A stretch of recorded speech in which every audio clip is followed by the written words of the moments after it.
नमस्ते सर्वांना, उज्ज्वला जर्नी या माझ्या ब्लॉगमध्ये माझ्या यूट्यूब फॅमिलीचं मी स्वागत करते। आज आपण कैरीचा ठेचा बनवणार आहोत, तर त्याच्यासाठी काय काय साहित्य लागते ते पाहूयात।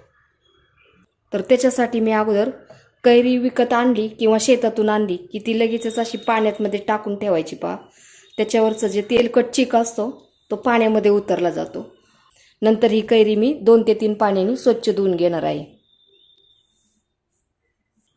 कैरी मी स्वच्छ धुवून घेतलेली आहे। याच्यावरची जी हिरवी साल आहे ती आपण काढून घेऊयात अगोदर।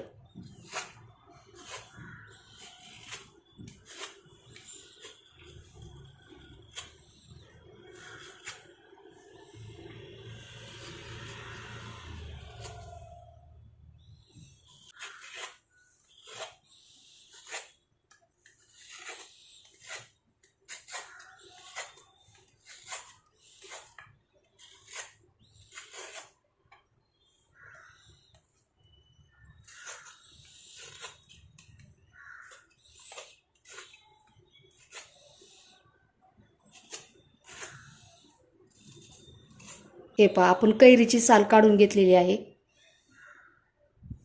आता देठाकडचा जो भाग आहे तो आपण अगोदर सुरुवातीला काढून घेऊयात।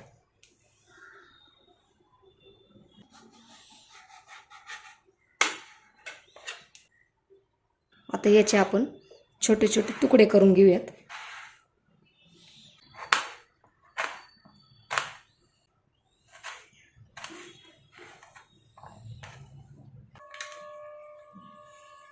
याच्यामध्ये लसूण घेतलेला आहे, हिरव्या मिरच्या आहेत त्या सुद्धा आपण ठेच्यासाठी घेतलेल्या आहेत।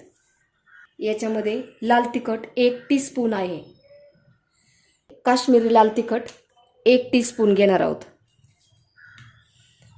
ठेच्याला छान असा रंग पण येतो। आपण जिरे घेतलेली आहे 1 टीस्पून,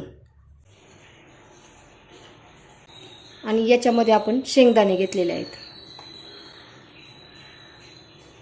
आता हे सर्व आपण परतून घेऊयात। कढई तापलेली आहे, याच्यामध्ये आपण अगोदर शेंगदाणे भाजून घेऊयात। अगोदर फुल गॅसवरती शेंगदाणे भाजून घेऊ।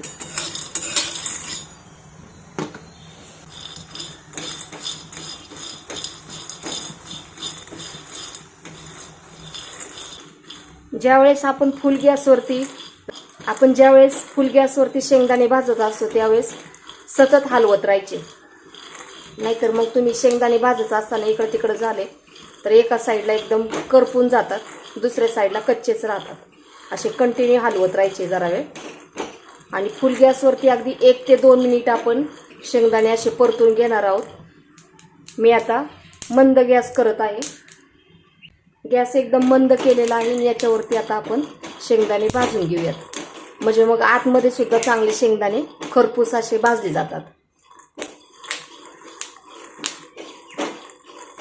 मी आता गॅस बंद करत आहे आणि कढई गरम आहे तोपर्यंत शेंगदाणे मी असेच हलवत राहणार आहे। ते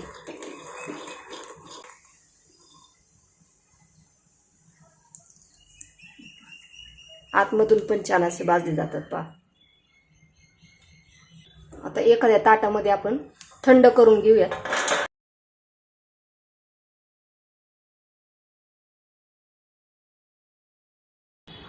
कढईमध्ये अगदी थोडंसं तेल टाकून घेत आहे मी, आणि याच्यामध्ये लसूण, जिरी, हिरवी मिरची आणि जे आपण कैरीचे तुकडे केलेले होते ते सुद्धा याच्यामध्ये आपण परतून घेणार आहोत।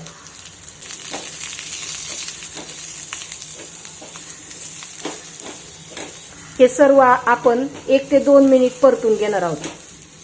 ही प्रोसेस मी मंद गॅसवर करत आहे, फुल गॅसवरती करायची नाही, कारण जिरी करपून जाईल आणि बाकीचं हे परतणार नाही।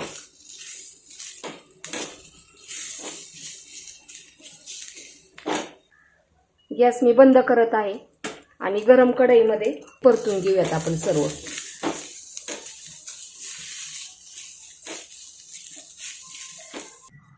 हे शेंगदाणे भाजलेले मी थोडेसे याचे टरफळे काढलेले आहेत आणि थोडेसे तसेच ठेवलेले आहेत ठेच्यासाठी। आणि हे सर्व भाजून घेतलेलं हे मिक्सरला आता आपण ओबडधोबड करून घेऊयात, कारण ठेचा आहे, जास्त बारीक करायचा नाही।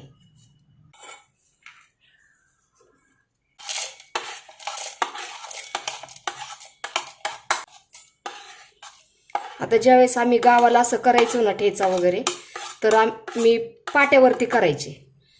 आता मी आता हे मिक्सरला करून घेत आहे. मिक्सर चालवताना एक संलग्न चालवता, चालू बंद असं करत आपण मिक्सरला ओबडधोबड हे वाटून घेऊयात.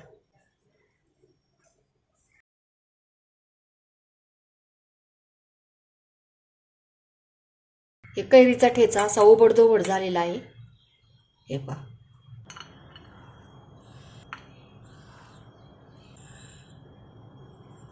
याच्यामध्ये आपण चवीनुसार मीठ टाकून घेऊयात.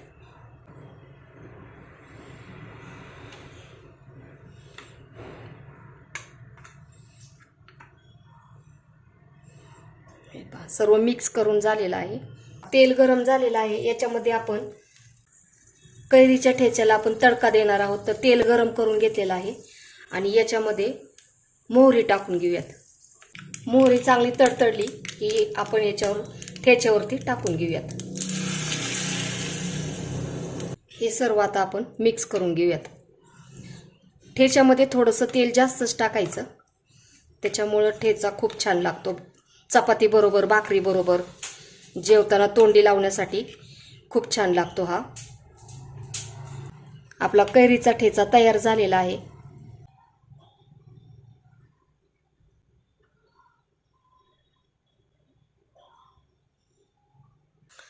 तुम्हाला हा माझा व्हिडिओ कसा वाटला?